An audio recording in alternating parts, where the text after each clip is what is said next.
Right, hello everyone, we are back outside St James's Park. Welcome to NFTV Extra.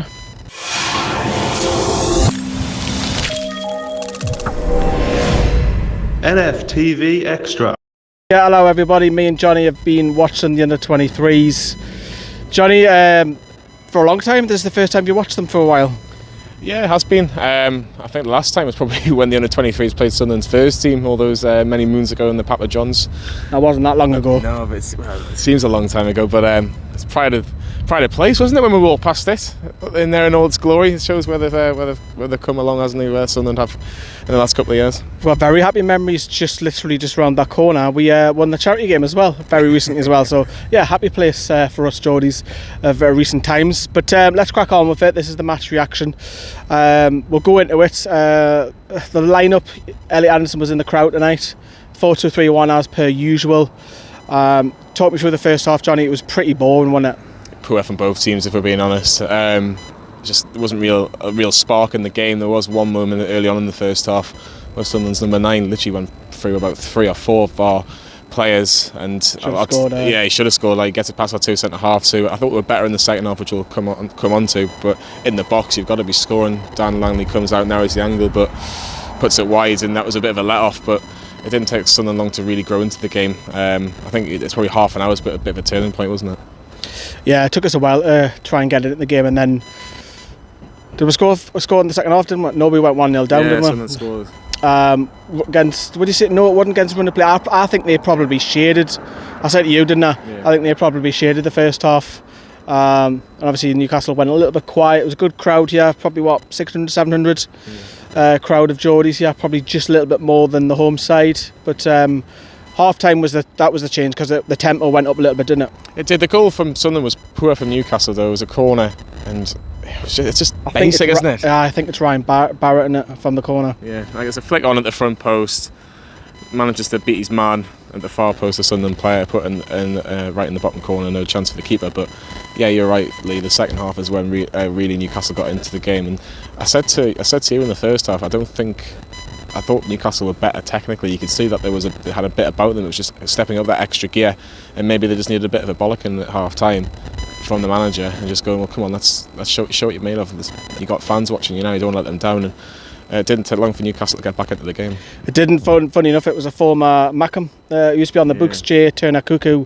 The story, if you didn't know, his dad was sacked from Sunderland after 30 odd years of service. Yeah, and he didn't like. He spoke out against the club whilst being a Sunderland player, and obviously we picked him up last January. Deflected shot, he comes in from the right, he scores, we're level. Very early on, wasn't it, in the second half? Yeah, it was, and it was the perfect start really, and you could see that Newcastle were just slowly but surely getting a real foothold in this game. I have to mention number 10, Joe White, who was really, really impressive in the second half. Really, you could tell he's just got that little bit about him in the sense that he knows when to do the right things. I thought the captain for Newcastle actually had a really, really good game in the centre midfield. Jack Young. Yeah, I thought he was brilliant. I think he was a bit of the Matty Longstaff about him, which I mentioned to you in the second half. Really, just it kind of dictated the tempo a little bit, but it was Joe White again that did a lot of work for the second goal.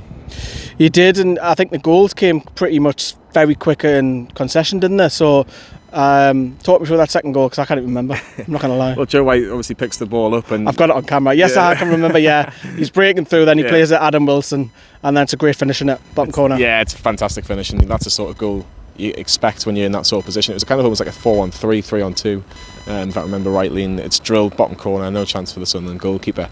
And in the space of maybe 5-10 minutes, Newcastle were ahead, and let's be honest, in complete control. Sunderland really didn't do anything of note until probably about 15 minutes from the end. I was about to say probably the last 10 minutes when the game massively opened up and Sunderland had to come for it. Obviously a lot of these lads that play for Sunderland will be Mackhams, and a lot of Geordies in that Newcastle side as well, but Dan Langley, obviously we're talking about his distribution wasn't the greatest, but he had to pull off 1 or 2 saves towards the end. But I thought the second half was pretty comfortable for Newcastle defensively, much better. Yeah, you're always going to get that last 10-15 minutes where it's going to be a bit more of a barrage towards the defence and the goalkeeper. But I thought the 2 centre halves grew into the game. I thought second half Remy Savage and who was the other centre half? Charlie Wiggett. Yeah, I thought they both grew with confidence and winning the headers and the crosses into the box. I can't really remember Dan Lanley making a world-class save or a really good save. It was just simple ones for him, really. Yeah. And Newcastle got over the line, and I think they probably just about deserved the win on the day. I think they'll look at that and go, well, we've got to move on and take this into the future games, because if they do that, they should be higher up in the table. I thought they were better than Sunderland on the day. Yeah, they're climbing on, and that's another 3 points. They need, before we wrap up, obviously there was, like I say, a lot of fans down here, but we still need that manager, Johnny. Obviously we are climbing the table. Kevin Richardson's got the caretaker role. We're third manager already this season. Surely they've got to be close to naming a permanent manager. If they're not, just give it to them till the end of the season. Do you reckon the takeover's had an influence on that? They're waiting on that? Possibly. I think it all comes full circle, doesn't it? Do you make a change at the top of the first team, then the top of the under 23s, and maybe get someone that the first team manager knows and wants? Again, it would probably make sense, but if it's not a case of they haven't got somebody in the line, I would probably just give it to him. Is it Kevin Richardson, did you say? Yeah. Give it to him till the end of the season, and then have a look at it at the end of the season. Who you want to keep on? Who should stay with the 23s? Who should get that chance at the first team?